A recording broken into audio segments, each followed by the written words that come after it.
All right, so I want to talk about one of the most common questions we get on the channel, which is, what is rich?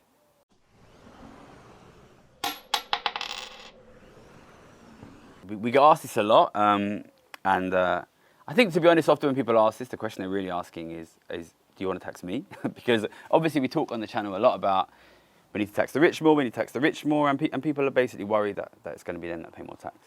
So I think the best way to answer this is basically to give a kind of accurate description of the wealth distribution in this country and sort of where we are as a country, with regards to wealth and how it's distributed. The first point is to make, whenever I talk about taxing the rich, I'm always talking about high wealth individuals, high wealth families. It's not about high income individuals or high income families who may not be necessarily high wealth. And I think that's important because we live in a country now where housing is very, very expensive. And that means that you could be high income. You could be, a banker like I was, or you could be a lawyer, or you could have, you could work in some industry making 70, 80 grand a year, which is much higher than the national average, and still be actually struggling to afford a home, things like this.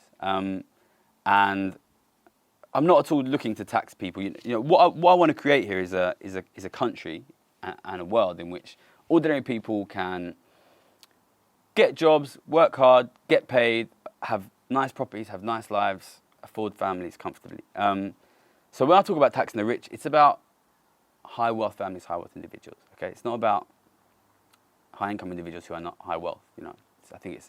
I mean, if you consider the situation we're in right now, I'm not crazy rich, and we'll get into that, but I earned a lot of money in a short amount of time, and I paid 50% tax on everything that I made, which was, a few £1 million. Whereas at the same time, the Duke of Westminster inherited, I think, £9 billion and paid nothing. So we currently live in a system where people from poor and ordinary backgrounds who earn decent amounts of money pay very high tax, but people from very, very rich backgrounds can earn unbelievable, crazy amounts of money. It's important to realize, this guy made more than 1,000 times what I made and paid less tax than me. It's pretty crazy, right? And when you look at it like that, you have to kind of accept that we actually have basically a class-based tax system. Whereas people from my sort of background and my sort of voice, and you don't need to be from London, you could be from wherever, Glasgow or Manchester or Birmingham, people from ordinary backgrounds who earn high incomes, sometimes not even crazy high incomes, pay 50%. Whereas people from very wealthy backgrounds can earn billions and pay nothing. So we currently have a system where we're already taxing earners, but we're not actually taxing these very wealthy families in many cases at all. So when I say tax the rich, I'm talking about very, very wealthy families. But then that still leaves us the question of, well, how wealthy is wealthy? Okay, so the first thing to say is this country, the UK, it has a reputation as a very unequal country. But if you look, from an international or a historical perspective, it's not a massively unequal country compared to where a lot of countries are, or even where this country has been in the past. So this country still has a relatively high percentage of people or families who own their own home. I think the owner-occupied percentage is something like 78%. And that's not the case in a lot of countries, right? And it wasn't the case in this country 100 years ago. So what that means is a lot of people or families do own property at somewhere in the family. It might not be you, it might be your husband, or it might be your father, you know what I mean? But a lot of families own property. And that means that wealth inequality in this country is not terribly bad. If you go to a place like India, which is very high inequality, or Russia, which has very high inequality, you'll see that ordinary families often really struggle to own decent properties. Whereas in this country, there is still a lot of property owning people. But what is happening is increasingly, fewer and fewer people are able to own property. And especially if you look at younger generations, when it comes to owning property, they need to take really, really, really big mortgages. So what that means is, generationally, ordinary families are losing wealth. And then there's a question of where is that wealth going? So when we talk about rich, what is rich? So to be in the top 1% of richest people in this country, you need about £3.5 million. which is quite a lot of money, I think. You know, £3.5 million is a lot. But 1% of people in this country do have more than £3.5 million. So really, you know, often I suggest, okay, let's tax people above that level, £3.5 million. But I think actually the most important thing is that you hit the people at the very top. And the reason I say that is if you bring in a tax that effectively tax people who are worth £3.5 million, and £3.5 million is a lot of money, you know, if you're worth £3.5 million, you can afford to pay a bit more tax. But if you hit those people, but you don't hit, say, the Rishi Sunaks. Rishi Sunak is worth apparently about £700 million, and his father-in-law is worth billions. If you tax people worth £3.5 million, and you don't tax people who are worth £700 million, then ultimately that wealth which is currently held by the £3.5 million families will end up being owned by Rishi Sunak and other people of that level of wealth, you know? So I think, really, I didn't come into this game with really a moral, ethical perspective. I'm an economist, and what I see is an economy where wealth is draining away from this. You know, we have a middle class in this country. We have a group of people, sort of a middle 50% of people who can live a comfortable-ish life and can accumulate assets, but it's shrinking, and their wealth is moving to the super rich. And I see this economy, and I say, okay, well, if that keeps happening, it's inevitable, basically, there will be growing poverty, basically, and that's not a good thing. And it's the direction of travel is important, right? So if you don't do anything to reverse that, then what you will see is this middle class, and, you know, this might be a lot of people watching who they own their own property. You know, if it's in London, the property might be worth £1 million, you know, and maybe they don't have a massive mortgage on it, or maybe they do have a mortgage on it. So there's a lot of people in London who might be worth 500, 600, 700,000 pounds because their property values have gone up. These people will be squeezed out over time. And the way they will be squeezed out is essentially that the rich will use their enormous incomes to buy assets from them.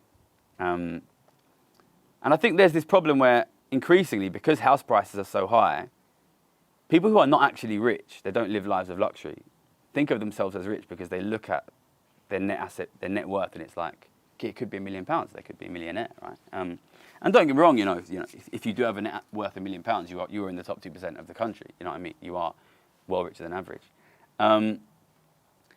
But because house prices are going up and up and up and up and up, the only way to access that money is to sell your house. And I think we're increasingly seeing this interesting dynamic for ordinary families where they feel rich because their house is worth a lot of money, but there's no way for them to ever access that money. So then they end up panicking that if I say tax the rich, I mean tax them. But the reality of the situation is if we don't tax the rich, they will get your house in the end. You know, they will get your house in the end, and they will push the price of it up and up and up and up and up, but eventually we'll not be able to compete with them. So yeah, look, I personally, where do I sit in all this? You know, I'm probably not in that 1%. I'm probably not worth £3.5 million. You know, I don't have a spreadsheet or anything. You know what I mean? But I would be willing to pay more tax if the richest paid it as well. You need to hit the top. You know, and I've said it before on the news. I'll pay it if Rishi Sunak pays it. But if you don't hit these super rich, then they will use their enormous incomes to buy your assets. And that is what you're seeing. They will squeeze you out. What we're seeing increasingly is the middle class being squeezed out and out and out. And I want you to think, if you own £1 million house, or even if you own a £600,000 house, I want you to think, what are your kids going to do?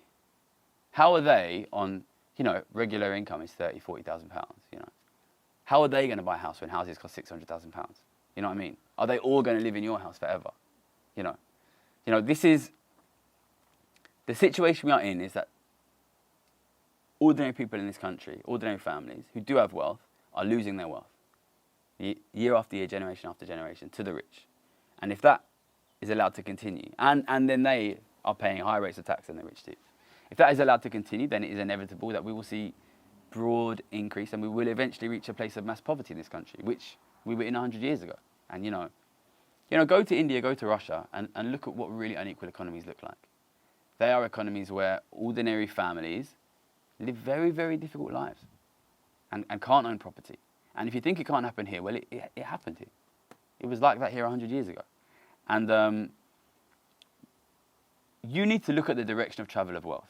Are ordinary people getting richer, or are ordinary people getting poorer? Are the super rich getting richer or are the super rich getting poorer? And at the moment, we live in a time where ordinary people are very rapidly losing their wealth and the rich are very rapidly getting it. And you need to look into the future and say, where does that lead us as a country, and where does that lead my family, where does that lead my community? And, you know, we're going to talk about different ways that could be addressed. I've got some ideas about ways we can do it to sort of address that balance. But ultimately, if you allow wealth to flow from ordinary families to the rich, and you have no mechanism to get wealth back from the rich to ordinary families, then it will lead to a country of mass poverty. And you know, I've been betting on that happening for 15 years, and I've made millions of pounds doing it. And I think increasingly it's becoming obvious that that's the direction we're going, right? You know, half the country won't be able to heat their homes this winter. In 10 years' time, that'll be 70%. In 20 years' time, it will be nearly everyone. You know, that is what happens if you allow the people of a country to have all of their assets taken away from them. You know, you need assets. You need homes. You need food. And if you don't own anything, it's going to be very difficult to get that stuff. So, you know, I look at the wealth distribution and I look at the travel of it, and it leads me to see a very bleak future. And the way to push back against that is tax the super rich. And who is rich? To be honest, Rishi Sunak is rich. He's worth £700 million. Listen, I'll pay if he pays it. And, you know, I don't want any situation where people who are not rich are paying lower rates of tax than people who are really, really fucking rich. And that's the world we live in right now, you know. And I know I've made a lot of money and I'm super grateful, but I'm not super rich. I don't live a life of luxury. But I paid 50% of everything I own. And there's billionaires in this country who don't pay that. There's billionaires in this country who've paid less than me. There's billionaires in this country that have paid less than the people watching this video. And, you know, if that's the situation that we have, if that's the world that we live in, yeah, the future's going to be very dark indeed. But we can push back, and that's what I'm trying to do. So yeah, I would just encourage people to say, look, I'm not after you, I'm not after your houses. You know, I'm a relatively sort of comfortably wealthy person myself. But I see the direction of travel and I need to change it. So I support it, and I hope other people do too. So yeah. Tax the rich, the really rich. Good? Very good. Yeah. Housing could be so much more affordable, wages could be so much higher, and we could have so many more options in how we live our lives. Some of them put a lot of money into paying economists and think tanks to tell you that inequality is important for the economy. That is not true.